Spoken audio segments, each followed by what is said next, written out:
जालना महानगरपालिकेची मतमोजणी सुरू आहे आणि पहिला जो 5 प्रभागाचा कौल आला त्यामध्ये माजी केंद्रीय मंत्री रावसाहेब दानवे यांचे बंधू आणि भावजय जे ते विजयी झालेले आहेत। त्याचबरोबर भाजपचे उमेदवार मोठ्या संख्येने विजयी झाले। आपल्यासोबत स्वतः भास्कर दानवे आहेत। साहेब, खरं तर पहिल्या 5 प्रभागाचा कौल आलेला आहे, त्यामध्ये तुम्ही विजयी झाले, तुमचे घरचे विजयी झाले, त्याचबरोबर भाजपचे म्हणजे जास्तीत जास्त उमेदवार विजयी होताना पाहायला मिळतात।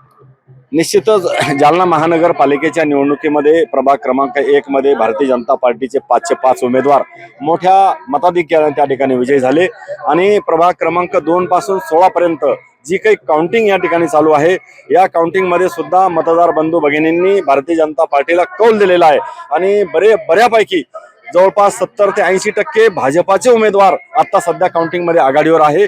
निश्चितच भाजपाचा महापौर या ठिकाणी होईल असा आम्हाला ठाम विश्वास त्या ठिकाणी आहे। आता काल साम टीव्हीने जेव्हा एक्झिट पोल दाखवला तेव्हा देखील जालन्यामध्ये भाजपच मोठा पक्ष राहील असा प्रकारचा अंदाज आम्ही व्यक्त केलेला, त्या दिशेने वाटचाल दिसते।